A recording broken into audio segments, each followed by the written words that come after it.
Hello दोस्तों, मेरा नाम अमित है। NDTN क्वालिटी यूट्यूब चैनल में आपका स्वागत है। तो दोस्तों, आज के इस वीडियो में हम रेडियोग्राफी टेस्टिंग फिल्म इंटरप्रिटेशन का इंटरव्यू के कुछ क्वेश्चन और उसके आंसर के बारे में डिस्कशन करने वाले हैं। तो RTFI के इंटरव्यू में अगर आप जाने वाले हैं तो कौन कौन से क्वेश्चन आपको पूछे जाएंगे और उसके आंसर क्या क्या देने हैं आपको, वो मैं पूरा आज डिटेल में बताने वाला हूँ आपको। तो वीडियो को एंड तक ज़रूर देखिए।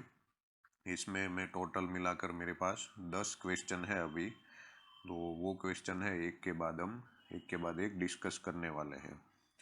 तो ऐसे ही वीडियो देखने के लिए आप हमारा चैनल है वो ज़रूर सब्सक्राइब करें और ये वीडियो भी अपने कलीग और दोस्तों को शेयर करें। दूसरी बात ये भी बता दूं कि RTFI जैसे ही मैंने PT और MPT का भी क्वेश्चन और आंसर का वीडियो बनाया है इंटरव्यू के लिए, तो वो भी आप ज़रूर देखिएगा।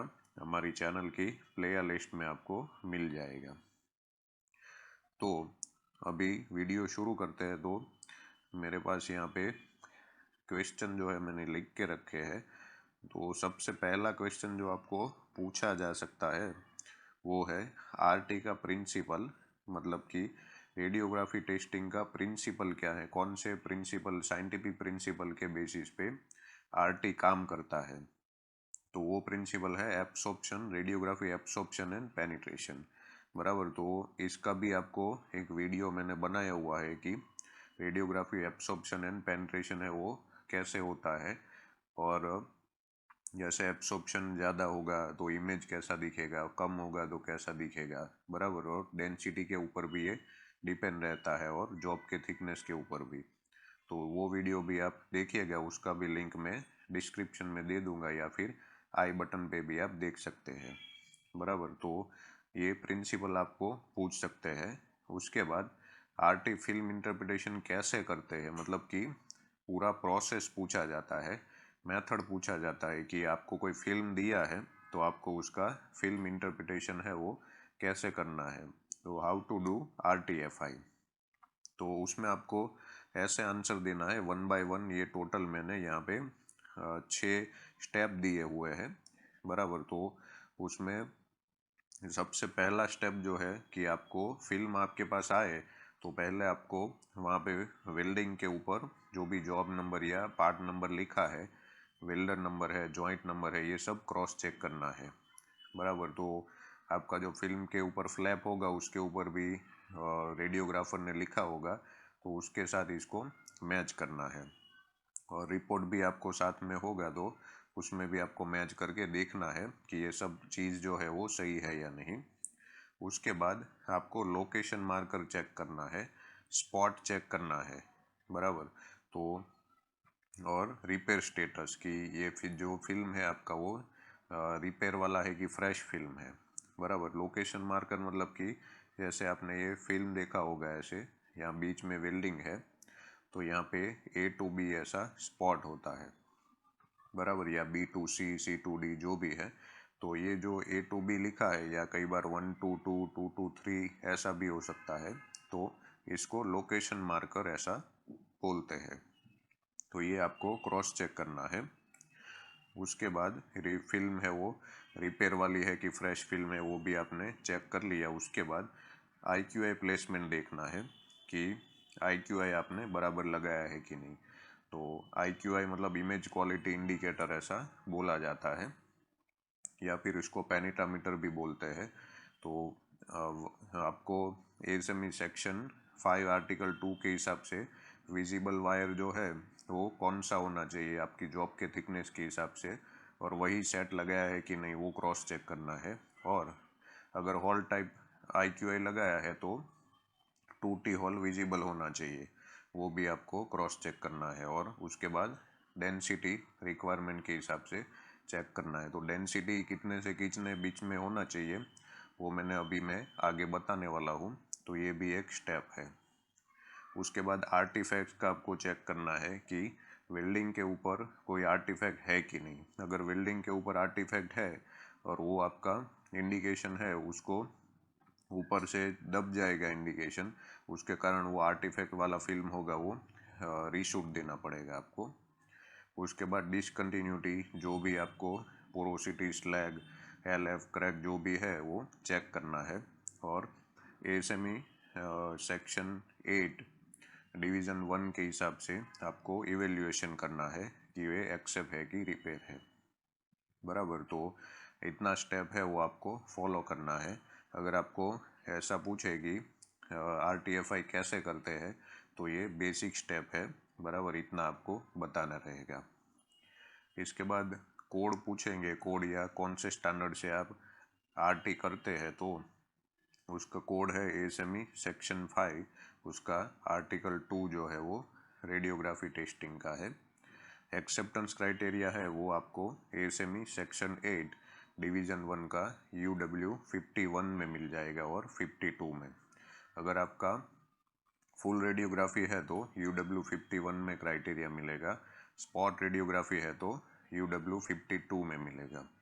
तो UW 51 का क्राइटेरिया भी आपको पता होना चाहिए, इसका भी मैंने एक वीडियो बनाया है पूरा कि UW 51 का क्राइटेरिया क्या है और कैसे आपको एक्सेप्ट या रिपेयर देना है, तो वो भी आप देखिएगा, वो भी आपको प्लेलिस्ट में मिल जाएगा। स्पॉट रेडियोग्राफी है वो UW 52 के हिसाब से होता है। उसके बाद आपको ऐसा क्वेश्चन पूछा जा सकता है कि डेंसिटी रिक्वायरमेंट क्या है। अगर आप रेडियोग्राफी टेस्टिंग करते हैं तो उसमें डेंसिटी का कैसा रिक्वायरमेंट रहता है। तो पहले तो डेंसिटी मेजर करने के लिए डेंसिटोमीटर का यूज़ करना है आपको। अगर आपका फिल्म एक्सरे वाला फिल्म है, मतलब एक्सरे से लिया गया फिल्म है, तो उसमें दो टाइप से, अगर सिंगल फिल्म व्यूइंग है और कंपोजिट फिल्म व्यूइंग, दो टाइप का फिल्म व्यूइंग है। तो सिंगल फिल्म व्यूइंग है तो उसमें डेंसिटी मिनिमम 1.8 है, मैक्सिमम 4 होना चाहिए, मतलब कि इसके बीच में डेंसिटी होना चाहिए। और कंपोजिट मतलब दो वॉल अपने साथ में लिए हैं तो कंपोजिट फिल्म व्यूइंग बोला जाता है। तो उसमें 1.3 से 4 के बीच में आपका डेंसिटी होना चाहिए। गामा रेज की बात करूँ तो गामा रेज में सिंगल फिल्म व्यूइंग के लिए 2 to 4 के बीच में होना चाहिए और कंपोजिट फिल्म व्यूइंग के लिए 1.3 से 4 के बीच में डेंसिटी होना चाहिए। दूसरा, इसमें ऐसे भी और हाँ, डेंसिटी वेरिएशन जो है आपका वो प्लस और माइनस 0.05 के बीच का वेरिएशन होगा तो चलेगा, बराबर। तो ये जो मैंने यहाँ पे दिया हुआ है ये सब वैल्यू, बराबर, जैसे 2 से 4 के बीच में है यहाँ पे, तो इसमें प्लस और माइनस 0.05 का वेरिएशन है तो भी एक्सेप्टेबल है। उसके बाद वेयर टू मेजर डेंसिटी, मतलब कि कहाँ पे आपको डेंसिटी मेजर करना है। तो सबसे पहले तो आपको जो लाइट टेस्ट एरिया है, जो वेल्डिंग में लाइट टेस्ट एरिया है और डार्केस्ट एरिया है, बराबर, वो दो एरिया में आपको डेंसिटी मेजर करना है। और दूसरी, एक डेजिग्नेटेड हॉल या डेजिग्नेटेड एसेंशियल वायर जो भी है जो आपको दिखता है उधर एक डेंसिटी मेजर करना है, बराबर। मतलब कि एक तो लाइट टेस्ट एरिया, दूसरा डार्केस्ट एरिया और तीसरा हॉल या वायर के ऊपर आपको डेंसिटी मेजर करना है। तो इसमें जो वैल्यू मिलेगा वो लाइट टेस्ट और डार्केस्ट एरिया का वैल्यू मिलेगा वो सबसे ज़्यादा या सबसे कम होगा। जैसे कि लाइट टेस्ट एरिया होगा तो वहाँ पे आपका लोएस्ट वैल्यू रहेगा और डार्केस्ट एरिया होगा वहाँ पे हाईएस्ट वैल्यू रहेगा डेंसिटी का। और एसेंशियल वायर और हॉल पे जो आप करते हैं वो मिडल में रहेगा, मतलब कि बीच में वैल्यू रहेगा, सबसे ज़्यादा भी नहीं कम भी नहीं, उसके बीच में वैल्यू रहेगा। तो आपको ये याद रखना है, ये जो मिडल वाला जो वैल्यू है, बराबर, मिडल वाला वैल्यू है उसमें -15% और +13% वैल्यू जो आपको मिलता है वो ये दोनों के बीच में रहना चाहिए। मतलब 1 वाला वैल्यू और 2 वाला वैल्यू उसके बीच में वैल्यू रहना चाहिए, तभी आपका डेंसिटी जो है वो ओके है, बराबर। तो इसके हिसाब से आपको डेंसिटी है वो मेजरमेंट करना है। उसके बाद यहाँ पे आर्टिफैक्ट का भी आपको क्वेश्चन पूछ सकते हैं, जैसे कि व्हाट इज आर्टिफैक्ट्स किसको बोलते हैं। तो artifact is any film in imperfection बराबर, which result from lack of care और क्लीनलीनेस। तो फिल्म इम्परफेक्शन है और आपकी गलती की वजह से आया है, मतलब कि ह्यूमन एरर है, कोई लैक ऑफ केयर है या क्लीनलीनेस हमने नहीं बराबर रखा है, तो वो केस में आपको आर्टिफैक्ट मिलेगा। तो आर्टिफैक्ट, कॉमन आर्टिफैक्ट है वो डस्ट है, प्रेशर मार्क है, क्रिम्प मार्क है और स्टैटिक मार्क है। ये कॉमन आर्टिफैक्ट है जो हमको फिल्म में मिलते हैं। दूसरा, what is penetrameter, how to interpret it in film. तो पेनिटामीटर का क्वेश्चन आपको पूछा ही जाएगा, आरटीएफआई में ये बहुत कॉमन है। तो penetrameter is device whose image on RT film is used to determine radiographic quality level। बराबर, तो आरटी का फिल्म का क्वालिटी लेवल चेक करने के लिए पेनिटामीटर या आईक्यूआई का यूज किया जाता है। दो टाइप का आईक्यूआई आपको मिलेगा, एक हॉल टाइप आईक्यूआई एंड एक वायर टाइप आईक्यूआई। तो हॉल टाइप आईक्यूआई में 3 हॉल रहेंगे। जो सबसे बड़ा वाला हॉल है वो 4T हॉल है, ये सेकंड वाला जो है सबसे छोटा वो 1T हॉल है, और ये बीच वाला है वो 2T हॉल है। और यहाँ पे जो नंबर लिया है वो डेजिग्नेटेड हॉल टाइप का नंबर है। और यहाँ पे ये याद रखना है, हॉल टाइप जब भी आप यूज़ करो तो हमेशा 2T हॉल जो है वो विजिबल होना चाहिए। बराबर, ये एक्सेप्टेंस क्राइटेरिया है इसका। अगर वायर टाइप यूज़ करते हो तो वायर टाइप में ऐसे 6 वायर रहते हैं। तो ये जो 6 वायर है उसमें यहाँ पे सबसे लार्ज वायर, मतलब लार्जेस्ट डायमीटर वाला है, और इस साइड में आप जाओगे तो धीरे धीरे धीरे छोटा होता रहेगा। और यहाँ पे ऊपर 1B ऐसा करके लिखा है, तो बी जो है वो सेट का नाम है, बराबर, और 11 जो है वो वायर है, मतलब वायर का डेजिग्नेशन है। ये सब डिटेल आपको एएसएमई सेक्शन 5 आर्टिकल 2 में मिल जाएगा। बराबर, तो इसके भी डिटेल में आपको जान के ही इंटरव्यू देने जाना है। तो वायर टाइप और हॉल टाइप आईक्यूआई है वो कैसे काम करता है वो आपको पहले बराबर पढ़ के ही जाना होगा। उसके बाद आरटी फिल्म डिसकंटिन्यूटी, तो कौन कौन सी इंडिकेशन आपको मिल सकती है बराबर आरटी फिल्म में। तो स्लैग है, porosity, LF, incomplete penetration, undercut, tungsten inclusion. बराबर, तो ये सब इंडिकेशन है वो तो बहुत कॉमन है, आप बोल भी देंगे, पर मेन जो पूछा जाता है इसका डिफरेंस, मतलब कि ये इंडिकेशन कैसे दिखती है। बराबर, जैसे कि स्लैग है और पोरोसिटी, तो इन दोनों में आप डिफरेंशिएट कैसे करोगे। बराबर, तो ये चीज़ आपको पता होनी चाहिए। इसके लिए मैं अलग से भी एक वीडियो बनाऊंगा, पर अभी के लिए मैं इतना बोल देता हूँ, जैसे कि स्लैग है तो वो लीनियर इंडिकेशन है, पोरोसिटी है वो राउंडेड है, और क्लस्टर में भी आपको मिलेगा। एलएफ जो है वो साइड वॉल में मिलता है मोस्टली, और इनकम्प्लीट पेनिट्रेशन है वो रूट के सेंटर में मिलेगा, और एकदम स्ट्रेट लाइन होता है इनकम्प्लीट पेनिट्रेशन। अंडरकट है वो एकदम शार्प इमेज इसका मिलता है, और टंगस्टन इंक्लूजन एक ही ऐसा इंडिकेशन है वो लाइट दिखता है। बराबर, तो ये तो आपको तुरंत समझ में आ जाएगा।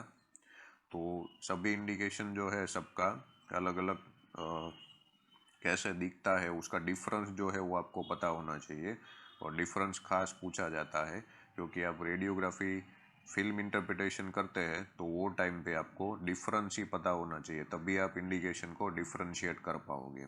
बराबर, तो इसके अलावा क्रैक करके भी इंडिकेशन आपको मिल सकता है। बराबर, तो इसमें इसका एक्सेप्टेंस क्राइटेरिया भी आपको याद रखना है कि क्रैक है, एलएफ है या आईपी है। बराबर, ये 3 इंडिकेशन हमेशा नॉट एक्सेप्टेबल है अगर आप फुल रेडियोग्राफी करते हैं तो। बराबर, तो ये डिफरेंस आपको एकदम याद करके जाना है। उसके बाद रेडियोग्राफी टेक्निक भी आपको पूछ सकते हैं कि कौन कौन सी टेक्निक यूज़ करते हैं हम, जैसे कि single wall single image technique है, एक है single wall single image panoramic, double wall single image, double wall double image. उसके बाद मल्टीपल फिल्म टेक्निक है, और पैरेलैक्स टेक्निक है जिसको ट्यूब शिफ्ट टेक्निक भी बोला जाता है। तो ये सब टेक्निक है वो कब यूज होती है, बराबर, डबल वॉल डबल इमेज है तो कब यूज़ करना है आपको, बराबर, वो सब भी आपको एसएमई सेक्शन 5 आर्टिकल 2 में मिल जाएगा। अभी के लिए मैंने बेसिक वीडियो बनाया है, तो ये जो टेक्निक है वो आपको कब यूज़ करना है वो भी आपको याद करके जाना है, बराबर। तो ऐसे अलग अलग टेक्निक भी आपको पूछ सकते हैं। इसके अलावा यहाँ पे मैंने नोट नहीं किया है, पर जियोमेट्रिक अनशार्पनेस के रिलेटेड भी आपको क्वेश्चन पूछा जा सकता है। जियोमेट्रिक अनशार्पनेस, बराबर, जिसको शॉर्ट में यूजी बोला जाता है, बराबर। तो जियोमेट्रिक अनशार्पनेस का आपको क्वेश्चन पूछे, इसके लिए मैंने एक वीडियो बनाया है लेटेस्ट अभी, तो वो वीडियो भी आप देखिएगा, वो भी आपको प्ले लिस्ट में मिल जाएगा। तो वो कैसे काम करता है, उसका कैलकुलेशन कैसे होता है, और इसका एक्सेप्टेंस जो है वो भी आपको पूछ सकते हैं। तो कैलकुलेशन है वो भी मैंने वीडियो में पूरा दिखाया है, तो वो भी आप देखिएगा। इसका भी लिंक मैं डिस्क्रिप्शन में या आपको प्लेलिस्ट में भी मिल जाएगा, बराबर। तो ये भी आपको जियोमेट्रिक अनशार्पनेस भी याद करके जाना है, बराबर। तो इतने क्वेश्चन है मोस्ट ऑफली पूछे जा सकते हैं। इसके अलावा आपको कोई क्वेश्चन है जो कई बार आप इंटरव्यू में जाते भी होंगे, तो आरटी का इंटरव्यू आपने सपोज दिया है और आपको कोई क्वेश्चन है और आप किसी ने पूछा है और आपको वो क्वेश्चन है, तो आप मुझे कमेंट बॉक्स में भी पूछ सकते हैं। Okay, thank you.